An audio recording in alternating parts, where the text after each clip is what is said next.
আমি মডেলদের মতো ramp walk করতে করতে কোথায় গিয়েছিলাম এবং এই ভাইটি আমাকে কি বলছে জানতে হলে ভিডিওটি শেষ অবধি দেখতে থাকো। তো hello everyone, welcome to my new blog. তো ব্লগটা কিছুদিন আগেকার, এখন পোস্ট করছি তাই। তো যাই হোক, আসছিল আমাদের পাড়ার একটা দাদার বিয়ের রিসেপশন, তাই রেডি শেডি হয়ে যাচ্ছিলাম বিয়ে বাড়ির দিকে। যেতে যেতে সুব্রত কার সাথে দেখা হয়ে গেল।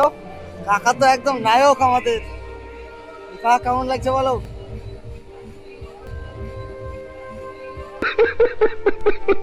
তারপর গিয়ে দেখি রাজেশ দাদা আগেই পৌঁছে গেছে। তারপর অর্জুন আর মামা দেখি চলে এসেছে। এখানে আমার পাড়ার সব ছেলেপিলেরা দেখি আছে।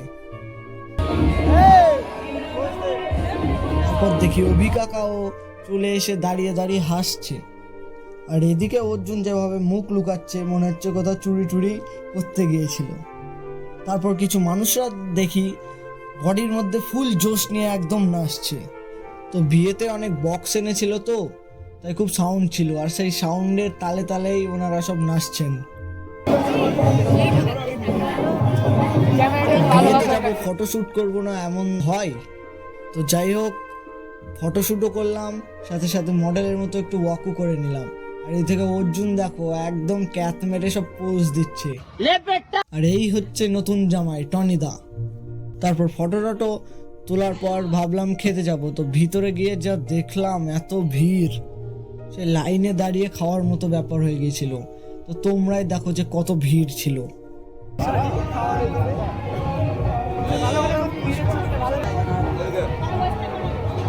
খাওয়ার জায়গা থেকে জায়গা না পেয়ে আবার ব্যাক মেরে চলে এলাম বাইরে। তো দাঁড়িয়ে থেকে সময় নষ্ট না করে চলে গেলাম কফি খেতে। তো এইখানে এই ভাইটা দেখো কি বলছে। হাই করে দাও, হাই। তাই তো বলছি, হাই করে দাও। अरे कहना क्या चाहते हो? তাই তো বলছি, হাই করে দাও। তো আমি বুঝতে পারলাম না যে ভাইটা এমন কেন বলল।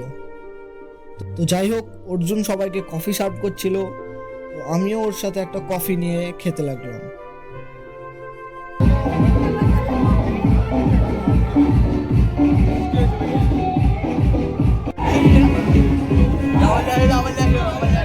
তারপর দেখা হয়ে গেল সুক্তিজের সাথে।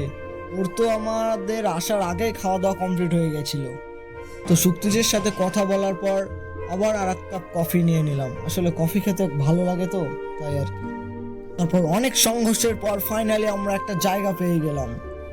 আমি, মামা আর অর্জুন একটা টেবিলে বসেছিলাম। তো বসার কিছুক্ষণের মধ্যেই চলে এলো জলের বোতল। তারপর স্যালাড ও ফ্রাইড রাইসটা দিয়ে চলে যায়। মানে স্যালাডটা আগেই দিয়েছিল।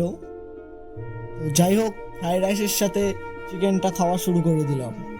তো তারপর দেখি সবাই ফ্রাইড রাইস শেষ করে ভাত নিয়ে নিয়েছিল, আর এদিকে তো আমার ফ্রাইড রাইসই শেষ হয়েছিল না। তারপর আমিও বাকি যাবো কেন, আমিও ভাত আর মটন নিয়ে নিলাম। তারপর দই মিষ্টিও চলে আসে। আসলে মামা মিষ্টি খায় না, তাই ও মিষ্টি খাওয়ার ভান করে মিষ্টিটা মুখ থেকে ঘুরিয়ে অর্জুনকে দিয়ে দেয়। আর ওটা দেখে তো অর্জুনের মুখে হাসি আর আটে না। আসলে ও মিষ্টিটা দেখে হাসেনি, ও হেসেছিল ক্যামেরাটা দেখে। তারপর আমিও ভাবলাম মিষ্টিটা একবারে খেয়ে নিই, তো একবারে তো মুখে ঢুকবে না, তাই ভেঙে ভেঙে খেলাম। দইটা টেস্ট করে খেয়ে ফাইনালি খাওয়া দাওয়া কমপ্লিট করে ফেললাম। তারপর ফাইনালি বাড়ির দিকে রওনা দিলাম। তার মাঝে অর্জুন আবার সৃজনকে একটু রাখাচ্ছিল। তো যাই হোক, আজকের ব্লগটা এইটুকুই। তো ব্লগটা কেমন লাগলো জানিও। আবার দেখা হচ্ছে পরবর্তী ব্লগে। আপাতত গুড বাই।